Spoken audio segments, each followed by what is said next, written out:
Os 4 pescadores desaparecidos desde o dia 29 de julho. Os 7 tripulantes do barco pesqueiro Anjo Gabriel saíram de uma garagem náutica em Bertioga com destino à ilha de Alcatrazes, no litoral norte. 3 corpos já foram localizados entre a Laje de Santos e a ilha de Montão de Trigo. As buscas são realizadas agora pela Capitania dos Portos e o Grupamento de Bombeiros Marítimos. Em Cubatão, 2 categorias reclamam que não receberam salário e uma série de benefícios da empresa Cursan. Os funcionários permanecem em greve. Os 140 funcionários responsáveis pela manutenção de prédios e obras públicas já estão em greve há 20 dias e em assembleia em frente à Cursan. Hoje pela manhã, decidiram continuar de braços cruzados. Os trabalhadores reivindicam o salário de julho, 2 cestas básicas, 4 meses de cartão benefício, 1 mês de vale transporte, 2 vales refeição, férias e reajuste salarial. No mês de junho, tivemos 2 reuniões no Ministério do Trabalho e, por último, no Ministério Público, no TRT, em São Paulo, solicitando que o sindicato fizesse um encaminhamento com os trabalhadores, o qual a empresa tinha se comprometido em quitar a folha bruta no dia 10 do mês de agosto. No último dia 10, parte dos funcionários receberam o pagamento, mas o diretor do sindicato não entendeu qual foi o critério para a escolha de apenas alguns trabalhadores. O Ministério Público, o Ministério do Trabalho deve fazer uma avaliação desse parecer, porque me parece que ele pega o nome dos trabalhadores e joga na sacolinha para fazer um sorteio. Porque uns recebem vale transporte, outros não recebem, outros recebem pagamento, férias, quer dizer, está uma salada mista total e nem a própria RH da empresa consegue definir esse encaminhamento. A Cursan também não pagou os funcionários que fazem a limpeza na cidade. Cerca de 400 trabalhadores estão paralisados há 35 dias e decidiram manter a greve. Hoje nós estamos reivindicando reajuste salarial, 3 vales refeições atrasados, 2 vales transportes atrasados, 2 cestas básicas atrasadas, as férias de junho e julho atrasadas e agora os salários. A presidente do Sindilimpeza contou que aqui alguns funcionários também receberam um pagamento de julho. Mas assim como o diretor do Sindicato da Construção Civil, ela não sabe como foi a seleção desses trabalhadores. Eles pagaram tanto trabalhadores que aderiram à greve como trabalhadores que não aderiram à greve. Então eles fizeram um pagamento aleatório e agora o presidente da empresa está impondo que os trabalhadores retornem ao trabalho para eles receberem, sendo que a greve é justamente por todos esses atrasos. Na tentativa de amenizar o problema dos funcionários, o sindicato está arrecadando alimentos para as famílias. Tivemos relatos de trabalhadores que estão se alimentando de arroz e fubá, né? Para você ver a que ponto chegou, e nós estamos fazendo essa arrecadação de alimento. Pode deixar aqui no sindicato que a gente está fazendo o repasse para esses trabalhadores. O endereço do sindicato é Rua Dr. Fernando Costa, número 389, aqui na Vila Couto, em Cubatão. O telefone é 3361-9300 e o horário é das 8 às 5 da tarde. A diretoria da Cursan garante que vai pagar os funcionários nos próximos dias. Ainda segundo a empresa, trabalhadores que não receberam salários possuem alguma pendência e foram convocados para solucioná-la. A Cursan informou ainda que não tem uma data para o pagamento dos benefícios. Em Praia Grande, 3 bingos clandestinos foram fechados ontem pelo Grupo de Atuação ao Crime Organizado, o GAECO, em parceria com a Polícia Militar. Os bingos funcionavam no bairro do Boqueirão. Os agentes não informaram a quantidade de dinheiro encontrado. Mais de 100 máquinas caça-níqueis foram apreendidas. Os responsáveis pelas casas ilegais foram encaminhados para a delegacia sede da cidade e liberados. Foi enterrado hoje em São Paulo o corpo do ex-presidente do Santos Futebol Clube, Luiz Álvaro de Oliveira. Ele estava internado no Hospital Albert Einstein, na capital, para tratar de um câncer no intestino.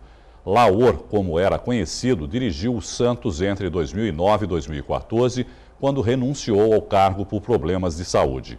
Em 6 anos, conquistou 3 campeonatos paulistas, uma Copa do Brasil, uma Libertadores da América e uma Recopa Sul-Americana. Luiz Álvaro de Oliveira tinha 73 anos e deixa 6 filhos. A diretoria do clube decretou luto oficial de 3 dias. Uma casa em Guarujá é palco de um reality show sobre fisiculturismo veiculado na internet. Amanhã é a última edição do programa. Ao todo, são 16 pessoas que estão há 4 dias nessa casa em Guarujá. Academia, piscina e uma linda vista para a Praia da Enseada. Mas aqui, eles são concorrentes. São atletas de fisiculturismo que participam do reality show A Casa dos Campeões. Esse confinamento faz parte da 3ª etapa. Antes disso, eles tiveram que passar por uma seleção. Foram mais de 1.000 inscritos. A primeira etapa foi relacionada à alimentação, né? Então o atleta ele tinha que apresentar um prato que fosse de sabor agradável, né? Que não fosse aquela coisa sem tempero algum. Então era uma comida com pouco tempero, sem óleo, totalmente light, né? Na verdade é diet, porque não vai adição de gordura, com determinadas quantidades de nutrientes para eles terem noção de proporções de nutrientes, que é utilizado na dieta dos mesmos, né? Na segunda etapa já foi um pouco mais específico, porque foram perguntas voltadas à nutrição. Então toda a parte de suplementação que a empresa tem como linha foi utilizada para formalizar as perguntas, e os atletas teriam que acertar as respostas de acordo com o que o nutricionista estava dando de alternativa. É uma inovação mundial, nunca ocorreu nenhum tipo de reality voltado para o fisiculturismo. Todos os dias eles participam de provas. Quem não apresenta um bom desempenho é eliminado. Os programas são transmitidos pela internet e pelo canal do YouTube Max Titânio. Além de ser o campeão, o atleta tem que ter uma postura fora do palco, ele tem que conseguir conversar perante uma câmera, ele tem que falar muito bem do produto, ele tem que tirar dúvida dos clientes. Apesar de ficarem confinados por pouco tempo, eles podem usar o celular e se comunicar com a família. Só não podem sair da casa. Felipe tem 21 anos e é de Ribeirão Preto. Há 3 anos é fisiculturista. Apesar da saudade da família, ele está adorando participar do programa. Está sendo para mim uma experiência de vida muito grande, é uma coisa que, tipo assim, nunca imaginei, entendeu? As pessoas que eu conheci, tanto os atletas quanto pessoas que vieram de fora, tá fazendo a visita na casa, pessoas que eu acompanhava há muito tempo na internet, e agora estou tendo essa oportunidade de estar convivendo mais de perto com essas pessoas. Muito interessante. 2 mulheres e 2 homens serão escolhidos e levarão prêmios em dinheiro, além de serem patrocinados por uma marca de suplementos alimentares. A gente quer atleta que pode representar a marca nos palcos e fora também, né? E qual que vai ser a premiação? A premiação, eles vão assinar, vai ter um contrato com a empresa, né? Vai ter um salário de R$3.000 por mês, né? Sendo 1.500 em dinheiro e 1.500 em suplementação.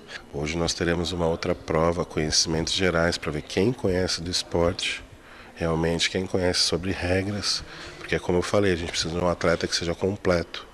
Não é somente o cara que vai no campeonato que participa da competição, então ele tem que ter todo um contexto, toda uma história e realmente viver o esporte.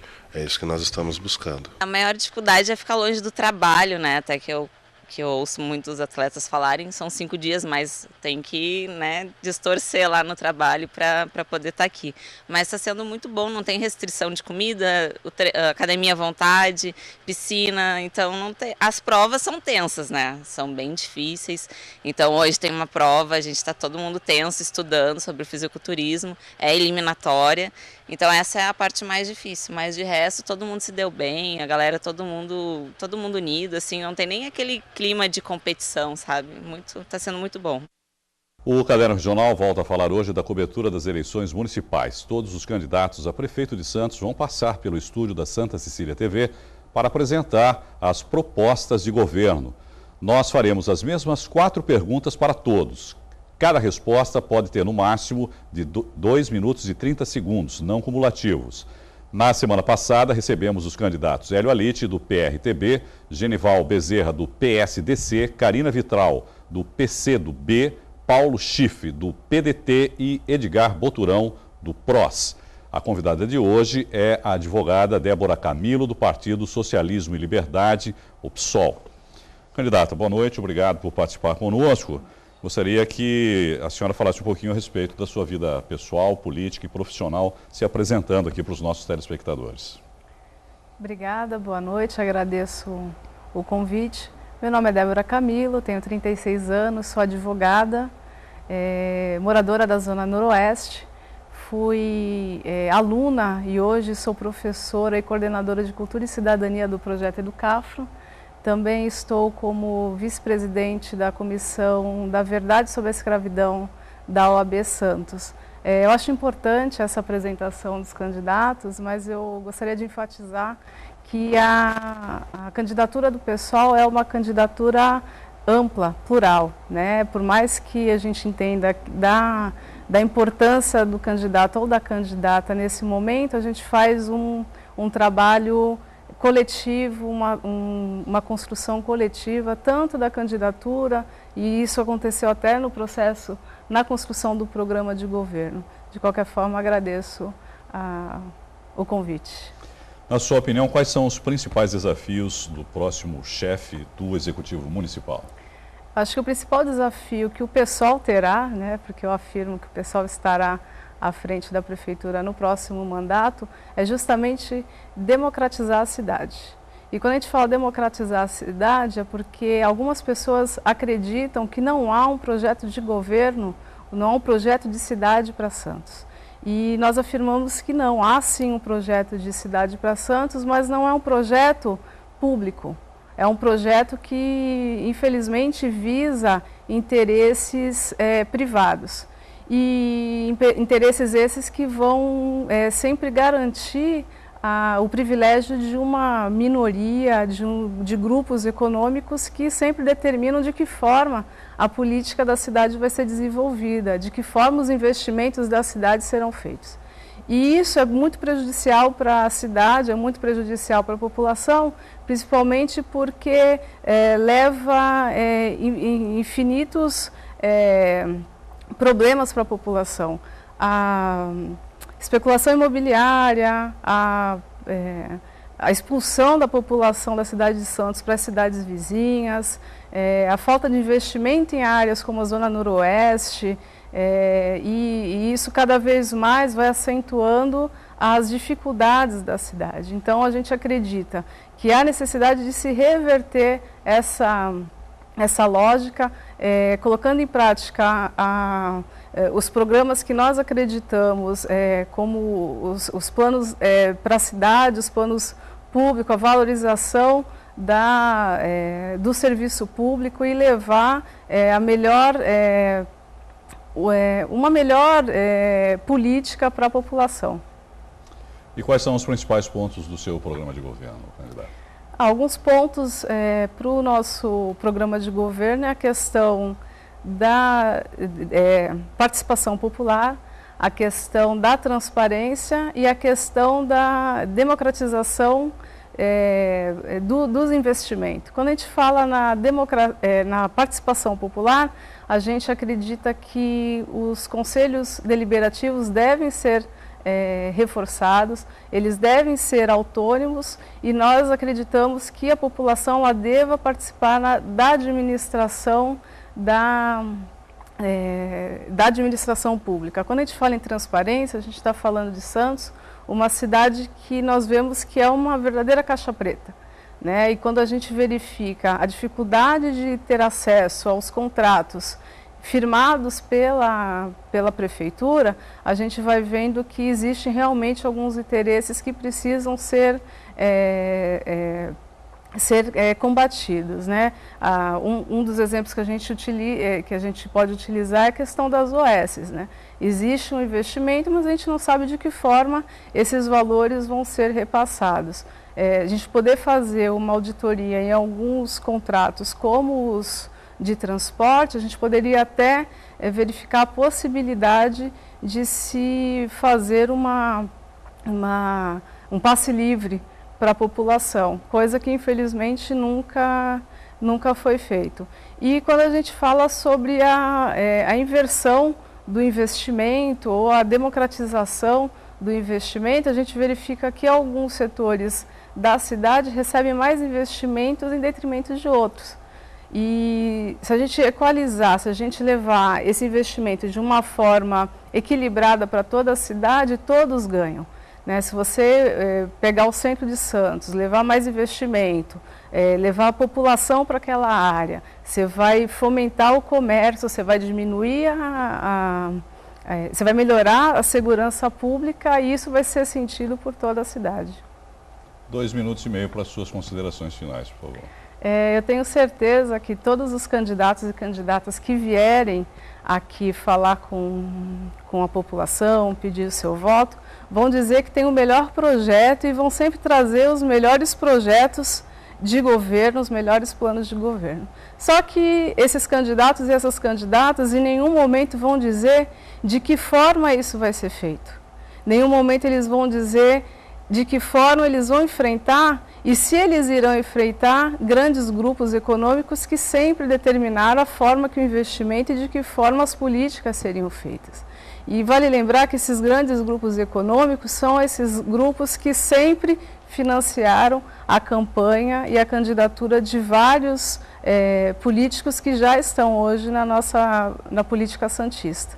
E eu afirmo que o PSOL, a exemplo da bancada que ele tem hoje, na bancada federal, ele demonstra que ele é o partido que vai conseguir enfrentar esses grupos, porque o PSOL é o único partido com representação na Câmara Federal que não está envolvido no esquema da Lava Jato. Então, nós temos condições de dizer o que faremos e de que forma nós faremos. Então, o pessoal ele vem justamente para mostrar que é possível, sim, fazer uma política diferente, mas desde que você escolha o lado que você vai ficar. E o lado do pessoal é ao lado da população. Obrigado e boa noite. Boa noite, obrigada. Agradecemos a participação da candidata Débora Camilo, do PSOL. Amanhã nós recebemos o candidato Marcelo Del Bosco, do PPS. Vamos falar agora sobre Jogos Olímpicos. O Brasil começou o dia com medalha, a primeira da história da canoagem nacional. Isaquias Queiroz ganhou a prata na categoria C1 1000 metros, disputada na Lagoa Rodrigo de Freitas, com o tempo de 3 minutos e 58 segundos. O atleta de 22 anos ainda vai competir nas categorias C1 200 e C2 1000. Agora há pouco, outra medalha. Robson Conceição foi melhor no boxe até 60 quilos e derrotou o francês Sofiane Oumira e conquistou o 3º ouro para o Brasil nos Jogos do Rio de Janeiro. No vôlei de praia masculino, outro bom resultado. Alisson e Bruno Schmidt, sobrinho do ex-jogador de basquete Oscar, estão na final da modalidade. Eles bateram hoje à tarde a dupla holandesa Alexander Brouwer e Robert Milsen por 2-1. Os adversários dos brasileiros serão conhecidos ainda hoje. Sairão do confronto entre os italianos Nikolai e Lupo e os russos Seminov e Krasilnikov. Já nos esportes coletivos femininos, o Brasil não foi nada bem. Foi eliminado no handball, no futebol e também perdeu a chance de disputar a final no vôlei de praia. No Santa Portal você encontra um noticiário detalhado das Olimpíadas do Rio com destaque para os atletas da região. Vamos conferir agora como ficou o quadro de medalhas. Os Estados Unidos se mantêm no primeiro lugar com 83 medalhas, 28 de ouro, 28 de prata e 27 de bronze. A Inglaterra está em segundo lugar com 18 medalhas de ouro, 17 de prata e 10 de bronze. Na sequência vem a China com 15 ouros, 15 pratas e 18 bronzes. A Rússia ocupa a 4ª posição com 12 ouros, 12 pratas e 14 bronzes. A Alemanha é a 5ª colocada com 10 ouros, 7 pratas e 6 bronzes. O Brasil é o 15º, agora com 11 medalhas, 3 de ouro, 4 de prata e 4 de bronze. A Pinacoteca Benedito Calixto ganhou mais uma peça valiosa que irá fazer parte do patrimônio do museu. Em um evento na semana passada, os irmãos Paulino doaram um piano que pertenceu durante décadas à família. A cada nota tocada, as lembranças eram vividas. Unidas, se transformavam em músicas.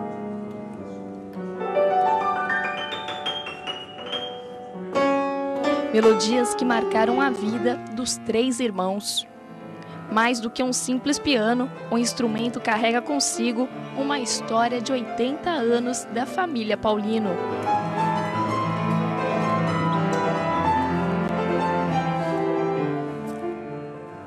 que é uma coisa meio ímpar hoje em dia, de terem 3 irmãos, eu tenho uma diferença grande com o meu irmão mais velho, tem 11 anos de diferença, e que todos tocam ainda, sendo que um deles, inclusive, se formou em administração de empresas pela Getúlio Vargas, e um dia falou, vou ser músico.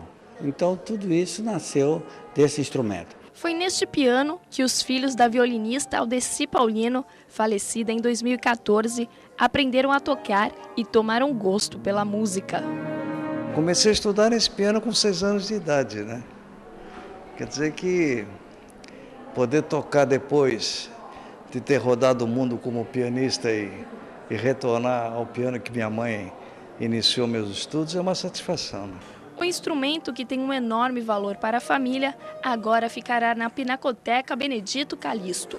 A iniciativa dos irmãos tem como objetivo incentivar a formação artística.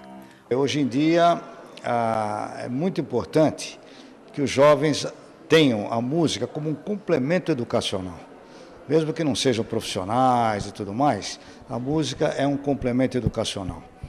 E até eu considero, como eu sou dos irmãos, o menos pianista de todos, porque eu sou engenheiro, trabalho em São Paulo, etc. Eu reconheço também que a música é uma terapia. Então eu chamo, para mim, o piano é uma musicoterapia. Além de servir a novos talentos, vai encantar, como numa noite desta, o sonho e, através dos seus sons, a diversão, o encantamento de todos aqueles que se dirigirem a este casarão.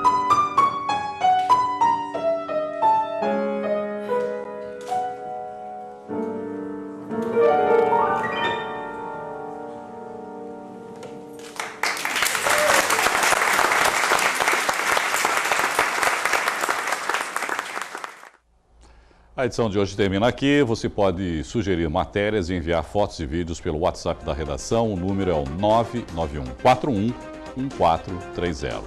Você também continua bem informado pelo Santa Portal. Uma boa noite para você e até amanhã. Tchau.